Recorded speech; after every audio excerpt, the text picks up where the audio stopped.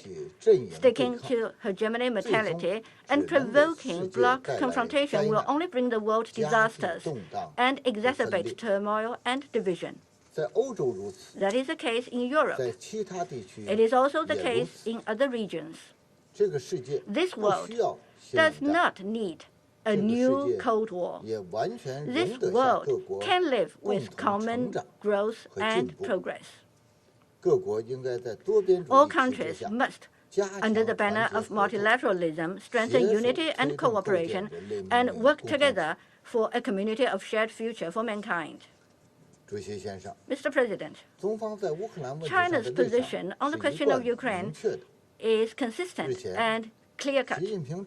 Recently, President Xi Jinping held a video conference with leaders of France and Germany, where he pointed out that sovereignty and territorial integrity of all states shall be respected, that the purposes and principles of the UN Charter shall be observed, that the reasonable security concerns of all states shall be taken seriously, and that all efforts towards peaceful settlement of crises shall be supported.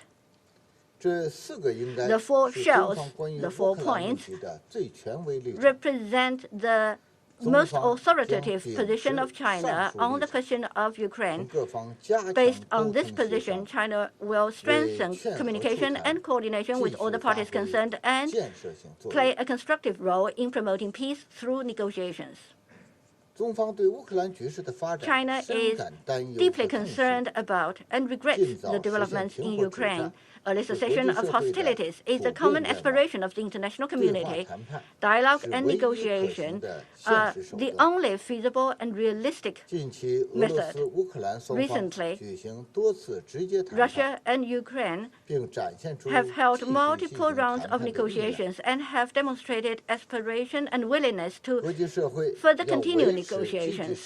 The international community must help sustain the positive momentum, actively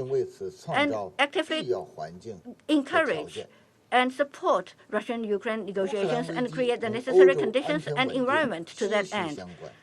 The crisis in Ukraine is interwoven with European security and stability. We encourage OSCE to bring into full play its advantages and set up the necessary platform for the negotiation and communication of the parties concerned. We call for maximum restraint. We call for effective guarantee for civilian security and their basic needs. And we call for safe and unimpeded humanitarian corridor so as to prevent the appearance of a humanitarian crisis of a larger scale. China's 6-point initiative on the humanitarian situation in Ukraine has won more and more support from other countries. We have also provided humanitarian assistance to Ukraine in kind.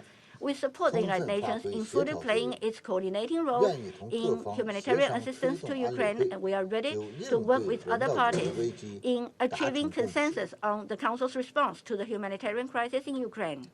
We must also note that 3-foot-deep ice doesn't come from one day's cold. The current status in the situation in Ukraine is an outcome of the interaction of complex historical and present factors. To solve a complex issue, calm and rational thinking are all the more needed. Wanton use of sanctions will not only not help solve the issue, but will create new problems. Escalating sanctions has already affected and will continue to affect global finance, energy, food, transportation, supply chain, and other areas, devastating the already fragile world economy caused by the pandemic, thus seriously and adversely affecting people's livelihood, developing countries in particular. We once again call for greater diplomatic efforts by the international community to de-escalate tensions and bring the Ukrainian issue back to the political track.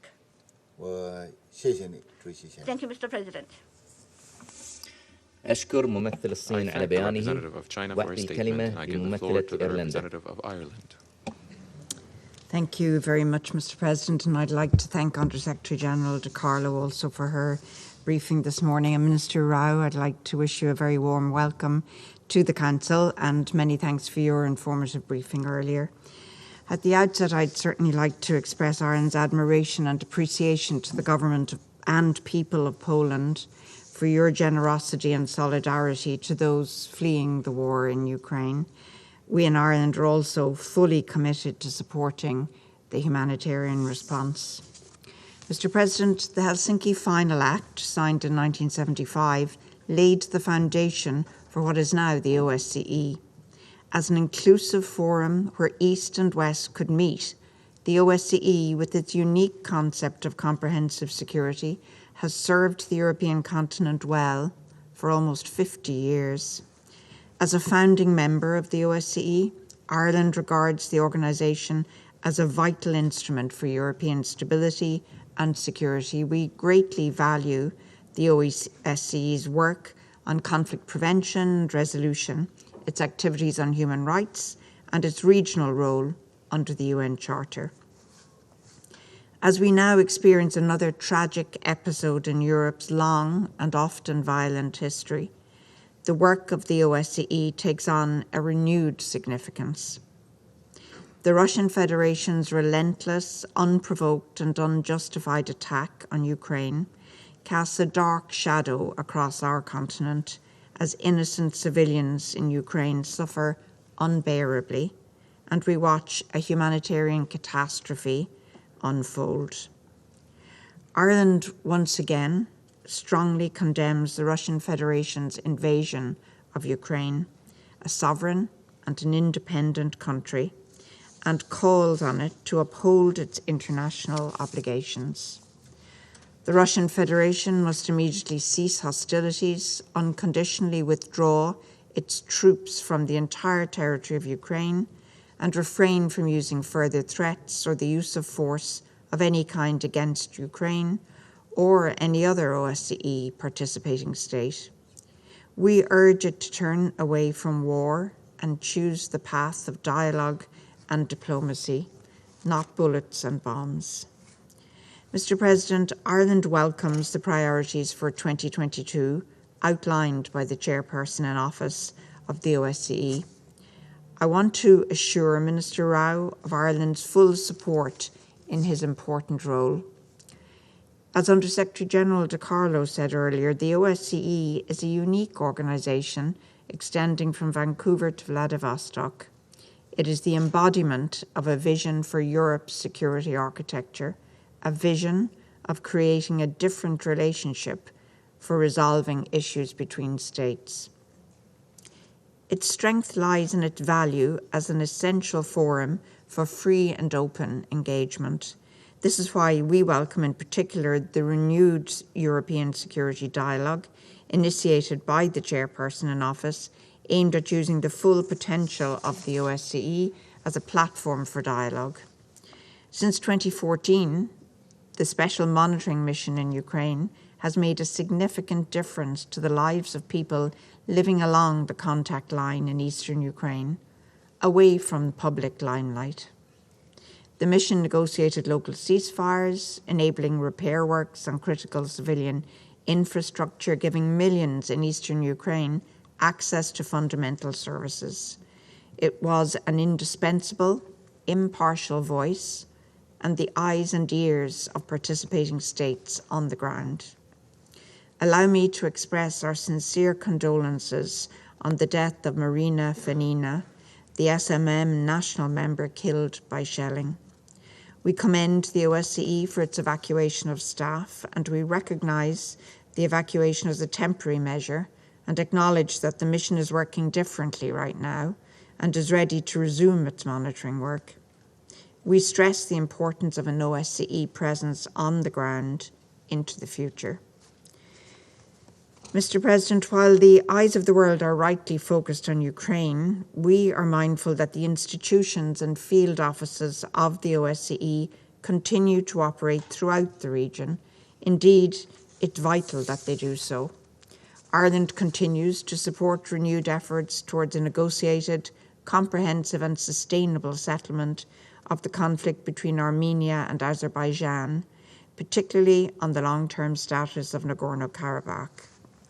We believe the OSCE Minsk Group is the appropriate format through which to achieve this objective. It is essential that both sides meaningfully engage in this effort. Ireland, together with our EU partners, stands ready to contribute to the intensification of negotiations in this format. Ireland strongly supports the Polish Chair's intention to keep conflict prevention and resolution at the top of the OSCE's agenda, including in Georgia and Moldova. Here too will the OSCE's work to advance the women, peace and security agenda be critical, particularly for those women who have been forced to flee Ukraine.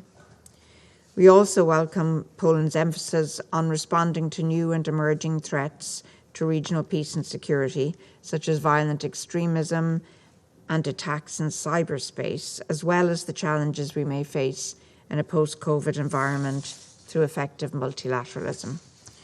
Ireland recalls that the OSCE plays a unique role in holding all states, all participating states, accountable to OSCE principles and commitments.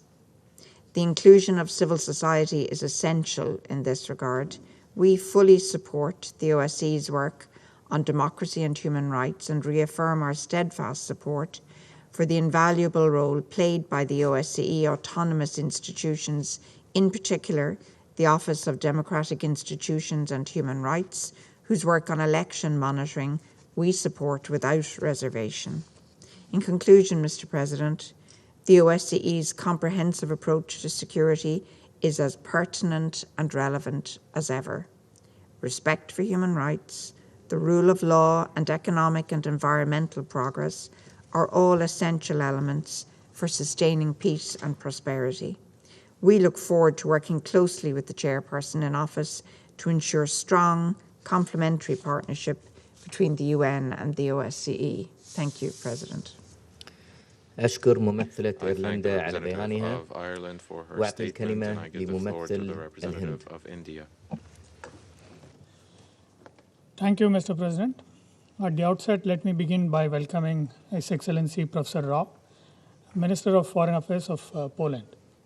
I also thank him for his briefing on the activities of the OSCE and its priorities in his capacity as the OSCE chairperson in office. I also thank USG Rosemary DiCarlo for her briefing. The role of regional and sub-regional organizations in maintenance of international peace and security, as well as their cooperation with the United Nations, is provided in Chapter 8 of the UN Charter. We support active engagement between the UN and OSCE based on the Framework for Cooperation and Coordination signed in 1993. Regional organizations have a critical role to play in addressing challenges to security environment by promoting dialogue between the parties and dissuading external influence. We are of the view that bilateral and regional agreements negotiated between the parties provide a good basis for lasting and peaceful resolution of disputes. The OSCE has attributes that make it the forum of choice in many situations. Of first and foremost importance, the OSCE is an inclusive Euro-Atlantic forum for consultation and joint action. OSCE is a structured dialogue mechanism anchored in the guiding principles of transparency, collective ownership, inclusiveness, and respect for diverging views, is aimed at rebuilding trust in multilateralism amid renewed geopolitical rivalry in the OSCE area. The challenges confronting the OSCE community come from different sources. They include not only challenges to sovereignty, but threats to peace from ethnic tensions and violent separatism within states. The OSCE, as the world's largest security organization, is also addressing some of the toughest transnational threats, such as proliferation of weapons, terrorism, cybersecurity, migration, environmental damage, and drug trafficking. While noting the ongoing global counter-terrorism efforts and contribution of OSCE, we would like to take this opportunity to reiterate the importance of this issue. OSCE was among the first regional organizations to strongly condemn the terrorist attack on Indian Parliament in 2001. OSCE needs to take into account such cross-border terrorist attacks and other new and emerging threats. In this context, the 8-point action plan on counterterrorism proposed by India's External Affairs Minister on 11th January 2021 while addressing the Council also merits serious consideration of the OSCE. OSCE has been playing an important role in facilitating implementation of package of measures across both sides of contact line in eastern Ukraine. However, recent developments in Ukraine and consequent deterioration of security situation have altered the functioning of the special monitoring mission. India has been consistent in calling for an immediate end to all hostilities in Ukraine. Our Prime Minister has repeatedly called for an urgent ceasefire and that there is no other path left but of dialogue and diplomacy. The human toll continues to mount and the humanitarian situation has become dire. India undertook intensive and immediate steps to evacuate its nationals. Till date, about 22,500 Indians have returned home safely. We are grateful to all our partners for their support in our evacuation efforts. We call for direct contacts and negotiations with a view to cease hostilities. India has been in touch with both the Russian Federation and Ukraine in this regard and will continue to remain engaged. We continue to underline the need to respect the UN Charter, international law, and the sovereignty and territorial integrity of states. We also support OSCE Minsk Group's continued efforts for a peaceful resolution of the conflict between Armenia and Azerbaijan. India believes that any lasting resolution of the conflict can only be achieved peacefully through diplomatic negotiations, and we call on parties to implement the agreement reached. We note with concern that steps that have been committed have yet to materialize.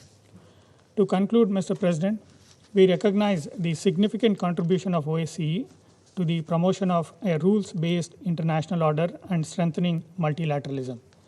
We join all other members of the Council to extend our good wishes to Poland's chairmanship of OSCE. I also take this opportunity to sincerely thank Foreign Minister of Poland for the generosity and help extended to our citizens in their safe return from conflict zones in Ukraine. I thank you, Mr. President. أشكر ممثل الهند على بيانه وأعطي الكلمة لممثل الاتحاد الروسي. Thank you, Mr. President. У нас не вызвало удивления выступление действующего председателя ОБСЕ. Мы знали, о чем он будет говорить еще до начала выступления. Но нас удивляет, и уже не в первый раз. Тоже было и в пятницу. And this was the case on Friday in this very chamber. Выступление заместителя генерального секретаря ООН, the USG's statement of the UN, которая в своих оценках вышла далеко за рамки беспристрастности, went way beyond the remit of impartiality. We're surprised by her statement, которая предписывается международным гражданским служащим. Under her obligations as an international civil servant. Ее оценки и перепевание фейков and her pushing forward of fakes about the unselective bombing of civilian facilities and the use of cluster bombs by Russian armed forces with references to reliable sources of information raises doubts as to who's sitting around this table. A senior official of the UN Secretariat or a representative of one of the member states. The UN over recent days has repeatedly drawn attention to the topic of mediation in conflict. What type of mediation can we talk about when you obviously have picked a side in this conflict? Зато у заместителя генерального секретаря не нашлось ни слова, чтобы сообщить о сегодняшнем ударе вооруженных сил Украины ракетой .У. Strike bomb by the Ukrainian armed forces that was filled with cluster bombs and that struck the heart of Donetsk, as a result of which 20 people died and 35 civilians were injured. And also the representatives of Western countries didn't manage to mention this either, who for 8 years have just turned a blind eye to what's happening in Donbass and in the conditions in which people are living under constant shelling. Unfortunately, the OSCE is party to this too, that has just ignored the actions of the Ukrainian armed forces and the nationalists in Donbass. I would like to ask my American colleague, 13,000 people have died. He mentioned that figure. They died in Donbass. That concerns Russia as well. Разве не известно, кто большая часть этих несчастных? Who are most of these unfortunate people? Most of these are people who died in DPR and LPR. Мой американский коллега упомянул о гибели в Ирпене журналиста Брента Ренаud, the death of Brent Renaud in Irpin, apparently from a Russian shot. Мы сожалеем о любых погибших regret any people who die in a conflict. Но хотел бы сделать два уточнения. I'd just like to make two clarifying points. Во-первых, он не журналист, это сразу же опровергла сама New York Times. That was something that the New York Times itself stated. А по интернету гуляет информация о том, что основной род его деятельности the other part of his actions was not actually journalist activity, it was filmmaking, and that's on open access, that information. Secondly, Irpin is fully controlled by the Ukrainian armed forces and the Ukrainian units. So, given what the colleagues are saying, who survived that, it was them who opened fire on their vehicles. Mr. President, we were under no illusion. We knew that today's meeting would in no way be on cooperation between the UN and the OSCE. The demand for cooperation over recent years has sharply decreased due to attempts by a certain club of states to replace the UN Charter by a rules-based order. The OSCE has become a glaring example of this. This has become particularly noticeable recently when the work of the organization, which even before this paid disproportionate attention to countries to the east of Vienna, de facto boiled down to just one subject. The discussions on this, as far as we can gather, are not so much unprofessional, but in fact hysterical in tone and unacceptable tone has been used. When Mr. Rau, on the 15th of February, visited Moscow, we had substantive talks with him. Тогда он говорил о важности проактивного, позитивного подхода, поиска развязок, отказа от взаимных обвинений. Мы такой настрой поддержали. Высказали убежденность в том, что председательство должно способствовать формированию объединительной повестки дня достижению компромиссов. Для этого важно оставаться в рамках мандата председательства, придерживаться статуса нейтральных подходов. Как принято говорить, избегать неконсенсусных формулировок. То, что называется выполнением роли честного брокера. Однако сегодня мы можем констатировать, что польское председательство ОБСЕ свою миссию почти провалило, хотя договорились в середине марта.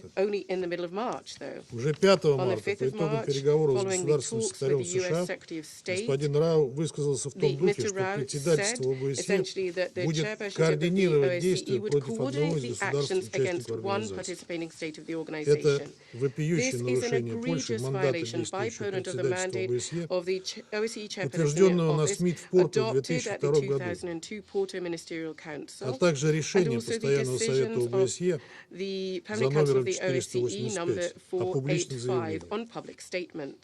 Смысл работы действующего председательства заключается именно в том, чтобы разрешать противоречия между государственными участниками, сближать позиции, но никак не в том, чтобы своими ангажированными шагами еще больше разжигать конфронтацию, а тем более возглавлять антироссийскую кампанию ОБСЕ.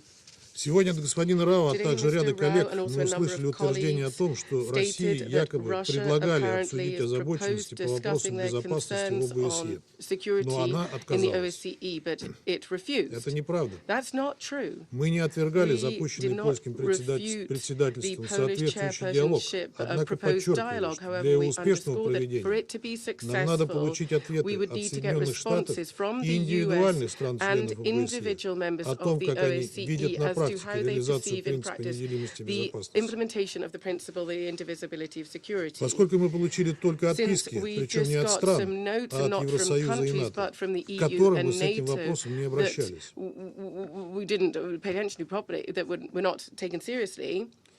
or rather, мы получили только отписки, причем не от стран, notes, but it wasn't from countries, от Евросоюза but it и was from the НАТО, EU and NATO, к которым мы с этим вопросом не обращались. And we did not contact them regarding these matters.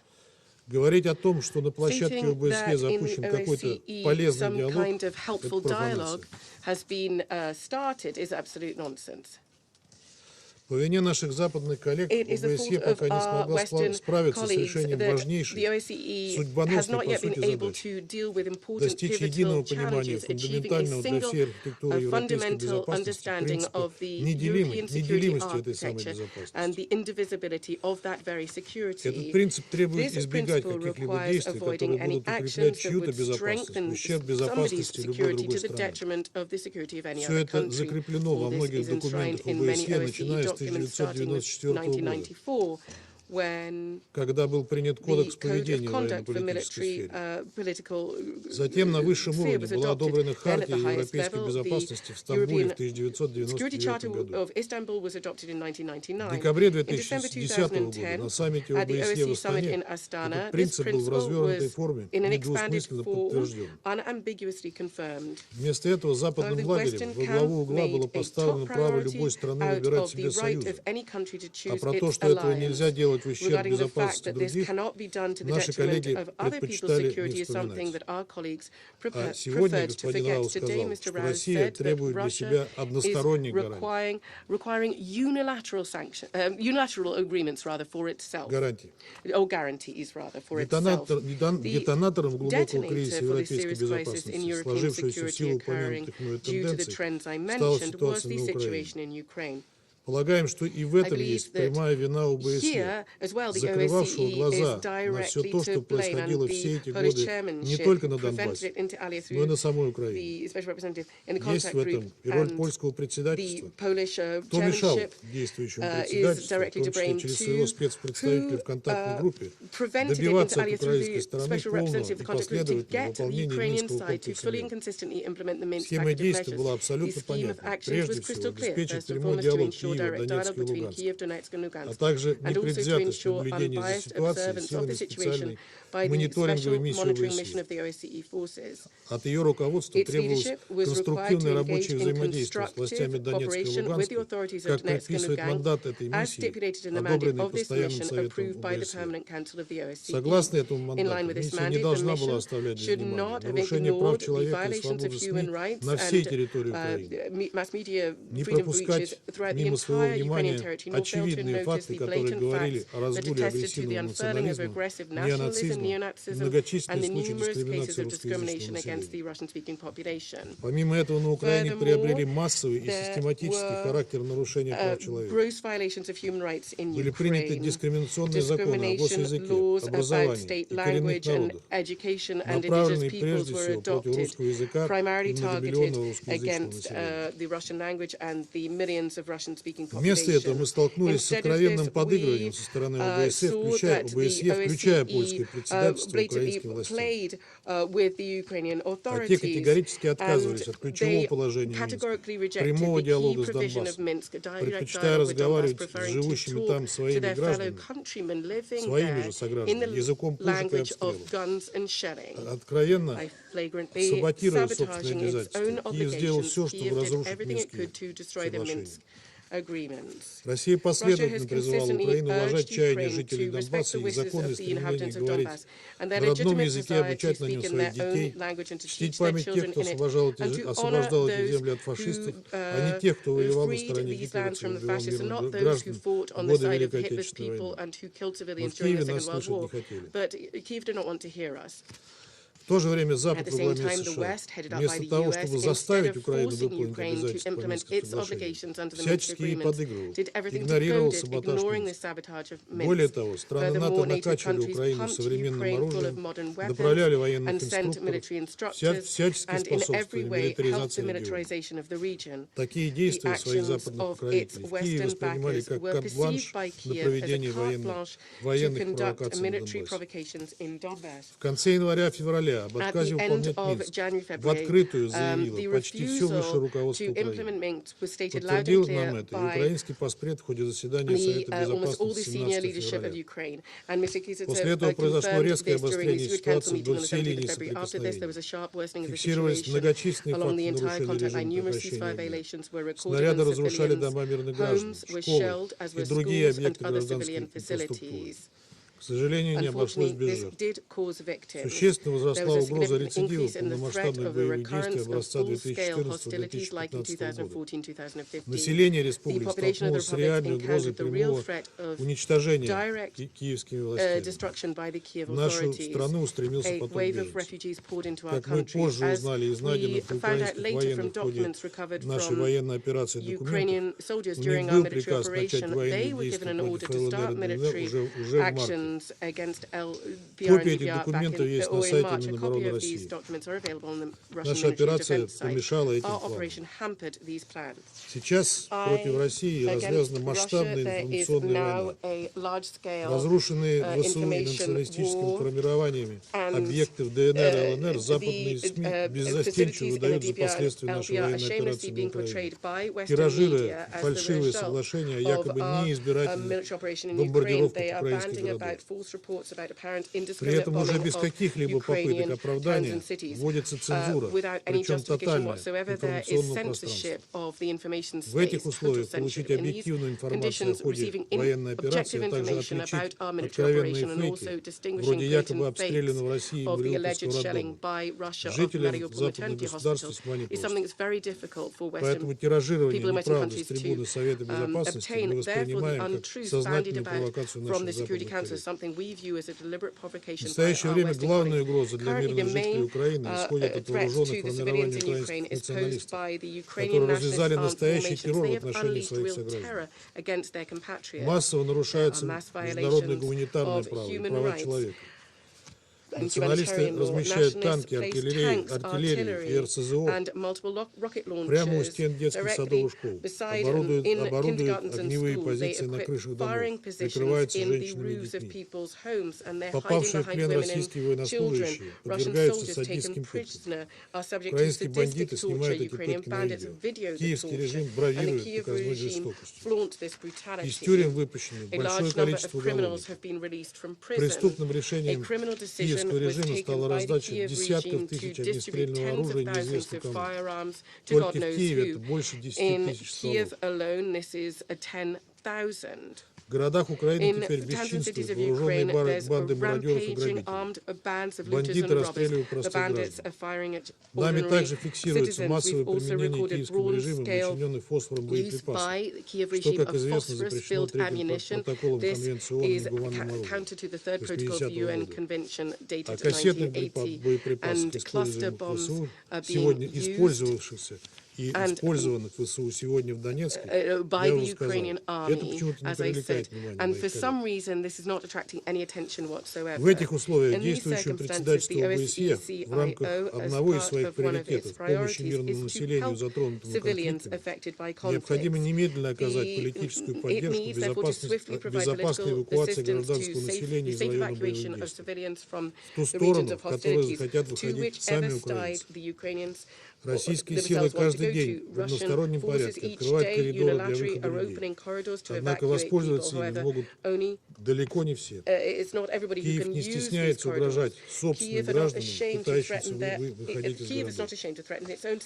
Господин председатель, не далее, чем 11 марта мы поднимали в Совете вопрос об американских биолабораториях на Украине.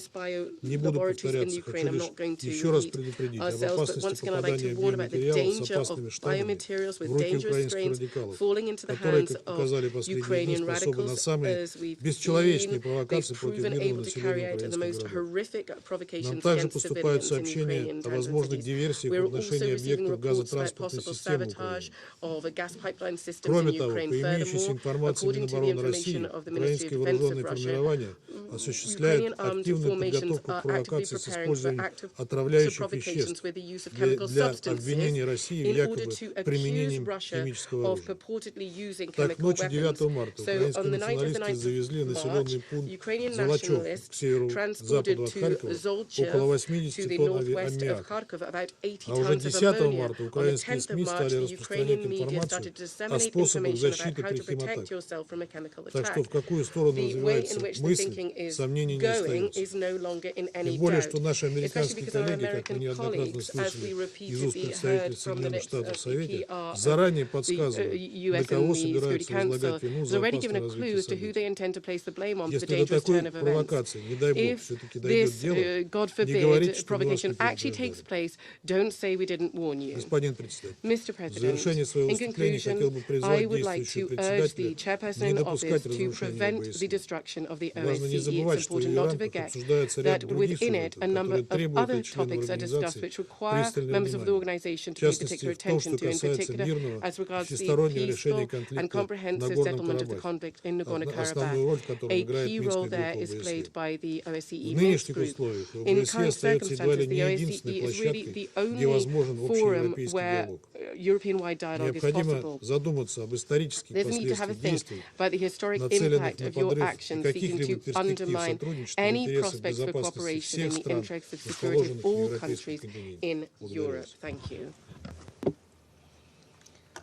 I thank the representative of the Russian Federation for his statement. I shall now make a statement in my capacity as the representative of the United Arab Emirates.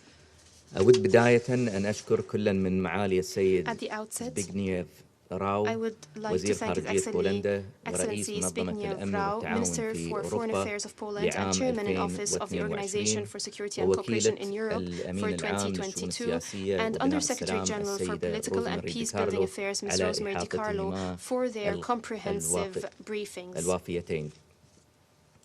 تدعم دولة الإمارات The دور UAE المنظمة supports the role of المنظمات regional الإقليمية في organizations in إيجاد finding حلول solutions سلمية to للنزاعات conflicts, وذلك في ضوء as these معرفة هذه organizations have a المنظمات comprehensive بالأوضاع understanding والمواقف of regional الإقليمية بشكل situations أشمل and positions. وقدرتها على They're إيجاد also capable أرضية of مشتركة finding common لإحلال ground to الأمن establish والسلام regional الإقليميين peace and security. وكون الدول الأعضاء في المنظمات الإقليمية Participating states of من regional أول organizations are المتأثرين usually among the بالأبعاد first to be الأمنية affected by the والاقتصادية security, والإنسانية economic and لأزمات humanitarian المنطقة dimensions of the region's فإن crises. الأخذ As such, بمشاغلها reflecting their يخدم concerns هدف الوصول contributes to لحلول reaching شاملة comprehensive and realistic وواقعية solutions. وقد أتى القرار UN Security Council Resolution 1631 بمجلس 1631 الأمن has affirmed ليترجم the دور role هذه of these المنظمات organizations ويطور سبل and تعاون enhanced الأمم their المتحدة cooperation معها with the United لصون Nations السلم in والأمن maintaining international الدوليين. peace and security. وفي هذا السياق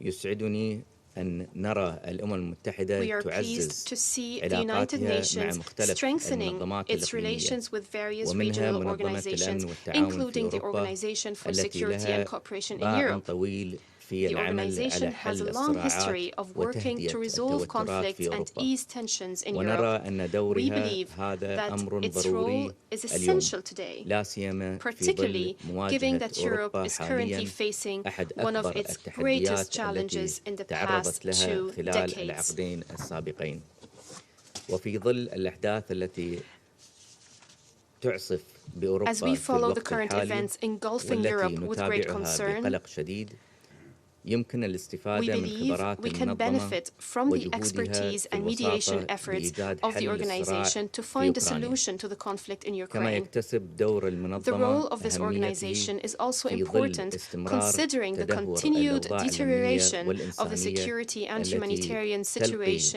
بظلالها in على Ukraine. الأوضاع في المنطقة The لا situation سيما has مع in turn تزايد أعداد impacted the اللاجئين wider region, إلى especially as 2.5 Ukrainians search مليون for safety away from بحثاً conflict, عن resulting in a growing number الأمان of بعيداً refugees من that now مناطق exceeds الصراع 2.5 million. كما أن دور المنظمة في The organization's معالجة role in التداعيات dealing with the الناجمة repercussions of عن this هذا conflict is الصراع مهم important, ليس فقط not على only المستوى at the regional الإقليمي level, ولكن but أيضاً على also المستوى at the الدولي international level. إذ أن استمرار The الأزمة continuation and وتفاقمها worsening of the يهدد crisis الأمن threaten الغذائي food بعد security. توقف especially as exports of wheat from Ukraine have stopped.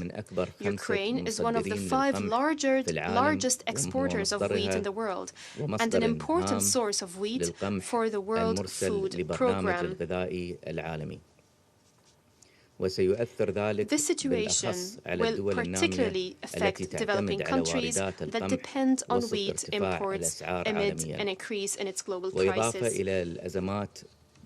In addition to the crisis in Ukraine, participating states of the OSCE have several security and political concerns, including frozen conflict in Georgia and Moldova, tensions in the Balkan Peninsula, as well as the situation in Nagorno-Karabakh.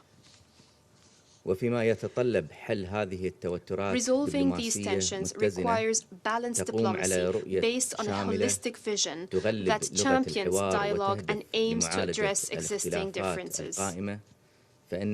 We rely on the role and experience of the OSCE in mediation,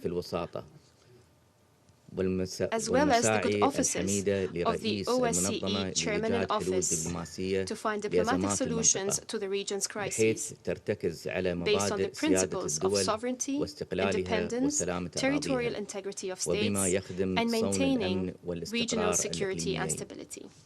We also commend the priorities of the Chairman in Office, including the emphasis on compliance with the fundamental principles of peaceful relations among states that is consistent with the Charter of the United Nations, the Helsinki Final Act, and other relevant international agreements.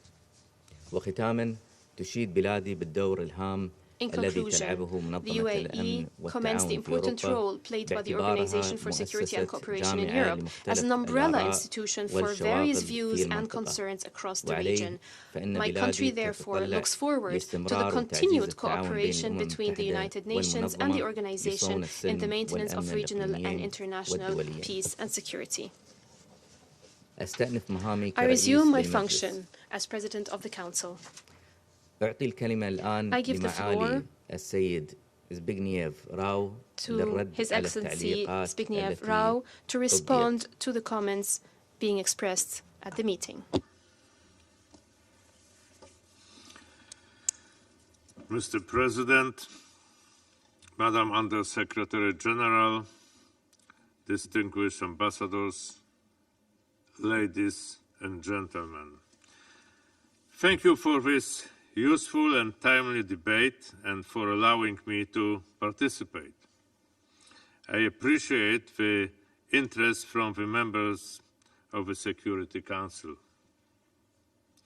Also, I recognize the presence of ambassadors and high-ranking representatives of countries from outside the Security Council, some of them sitting today in the audience and some of them submitting written statements for the record.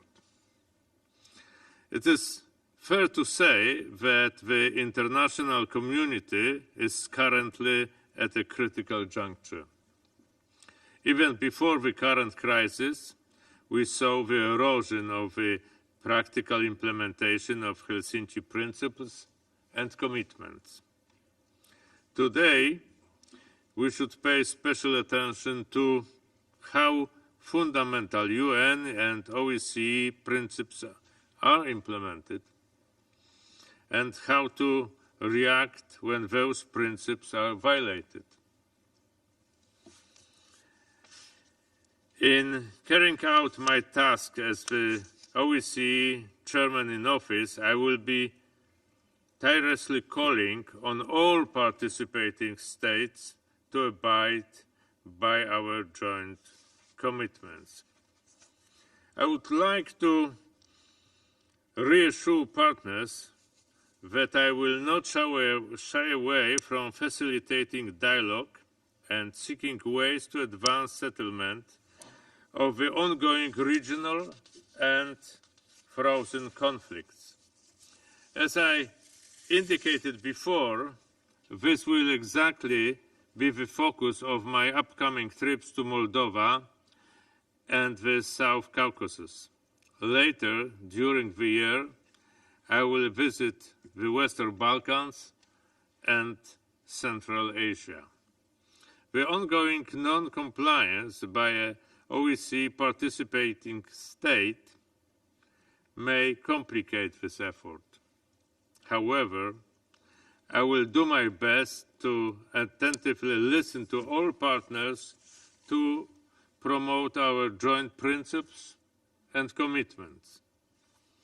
We will continue to show unwavering support for the sovereignty and territorial integrity of Georgia within its internationally recognized borders.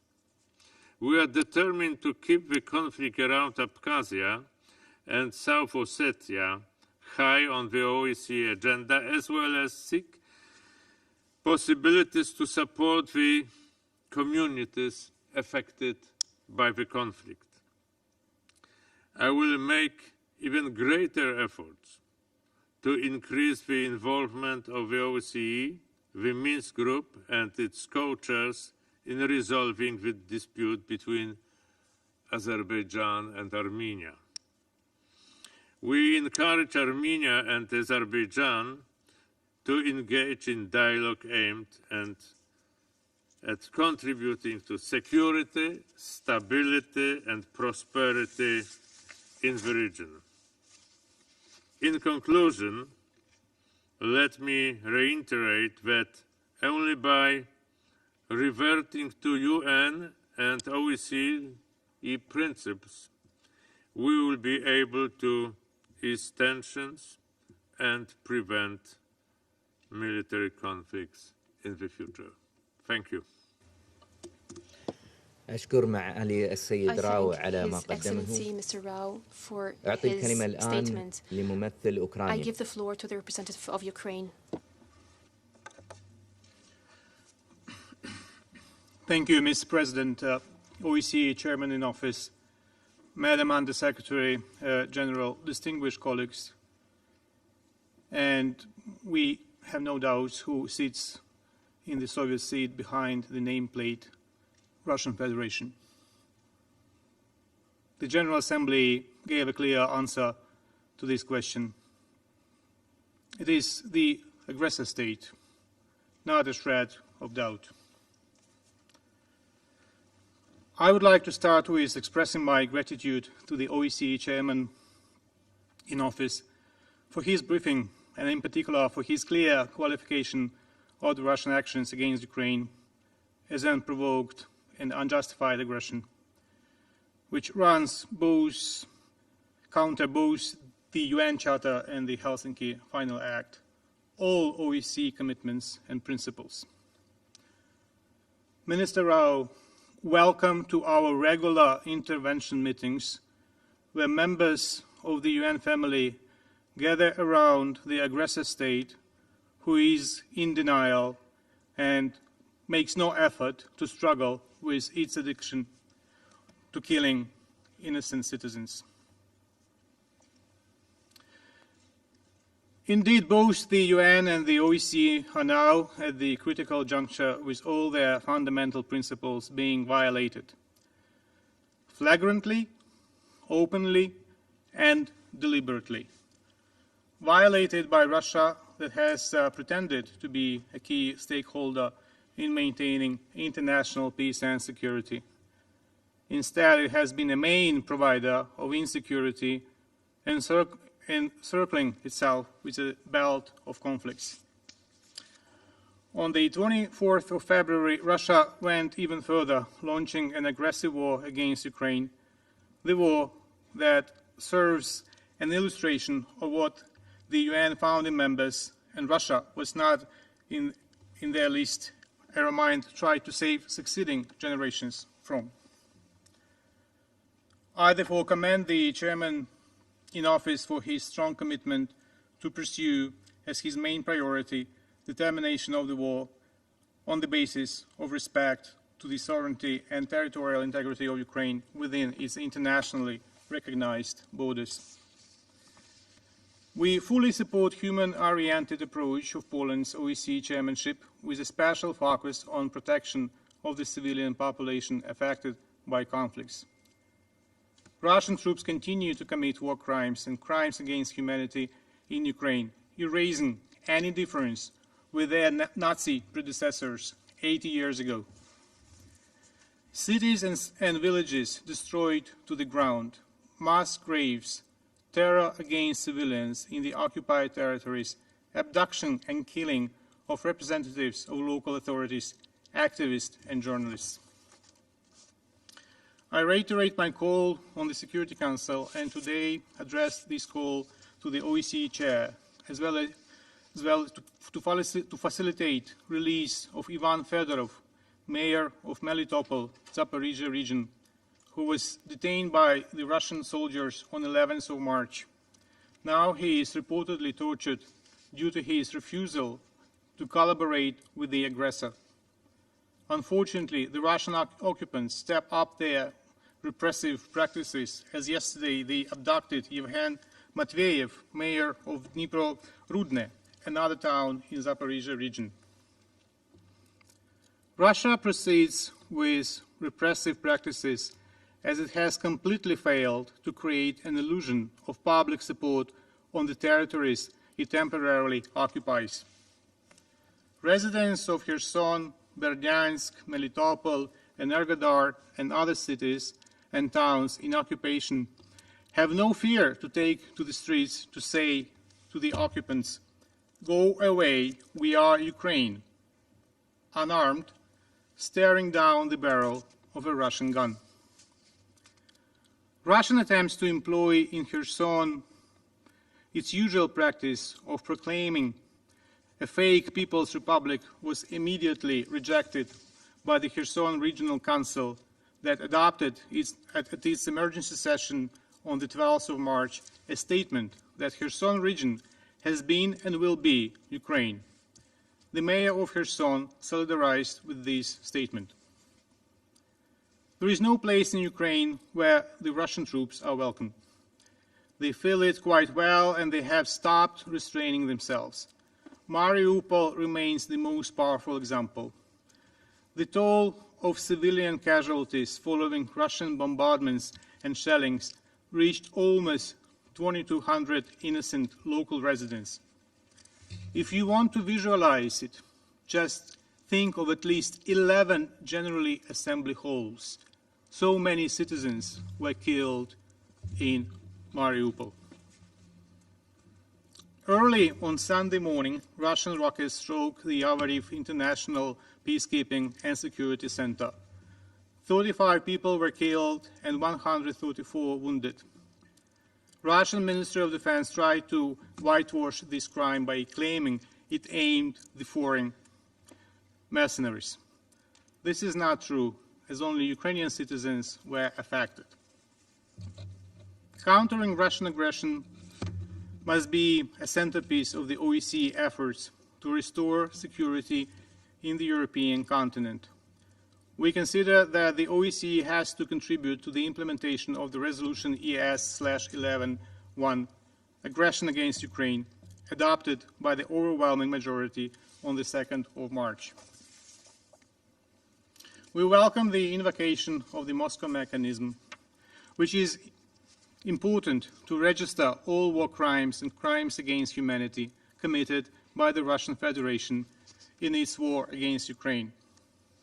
We also underline the need to explore all OSCE tools to document Russian crimes and ensure public and timely reaction by the chairperson in office, special representatives, and the OSCE autonomous institutions. We expect the ODIHR to be vocal on the cases of flagrant human rights violations stemming from the Russian aggression against Ukraine. Russia is intensifying its propaganda and disinformation campaign, and we consider that the OSCE representative on freedom of the media has to pay close attention to Russia's false narratives. We appreciate her strong stance against violations against journalists, which remains an element of the Russian aggression. We note her condemnation of killing of Brent Renaud, a US filmmaker and journalist in Irpin on the 13th of March. I quote, "He is another casualty of the horrible ongoing Russian invasion in Ukraine and his death is a blow to media freedom, end of quote. I also express our profound condolences to the relatives of Ms. Maria Fenina of SMM, who was killed by the aggressor. Strong and clear position by the High Commissioner for National Minorities on dire conditions of national minorities in Ukraine stemming from the Russian invasion remains long overdue. He also has to be proactive on rebutting Russia's propaganda fakes. We also look forward to extending the OSCE SMM mandate for another year. It would be a powerful message of the OSCE engagement with Ukraine. I would like to thank at this point the Under-Secretary General Rosemary DiCarlo for her very principled position, for her being a very strong member of the Secretary General's team. And on this occasion, I would like to quote the Secretary General's statement that he made less than an hour ago, and I quote, "Ukraine is on fire. The country is being decimated before the eyes of the world. The impact on civilians is reaching terrifying proportions. Countless innocent people, including women and children, have been killed after being hit by Russian forces. Roads, airports, and schools lie in ruins.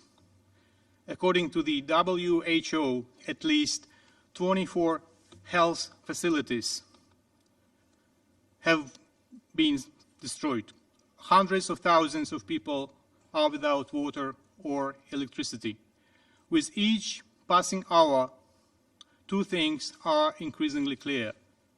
First, it keeps getting worse. Second, whatever the outcome, this war will have no winners, only losers." Then the Secretary General also wisely said,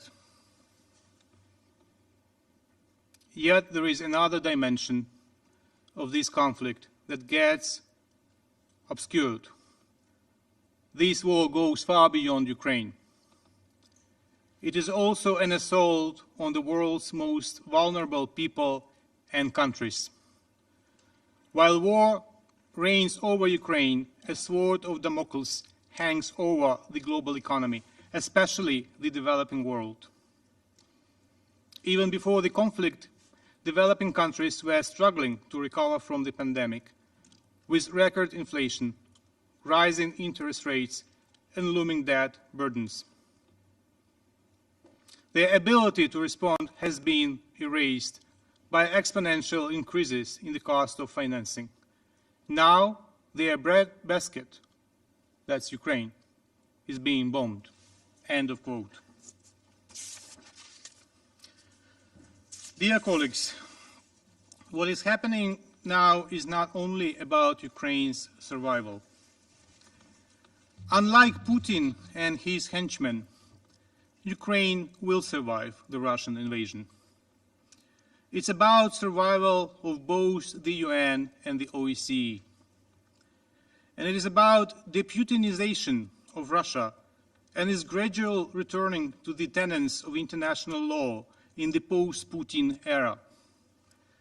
The Putin's regime nears its end.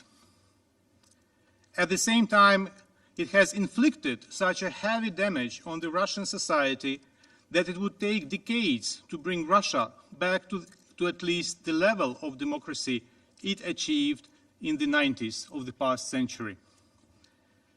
In fact, Moscow required 15 years to cover distance between formal signing of the Helsinki Final Act and conscious choice to be a part of building a new Europe as envisaged in the 1990 Paris Charter.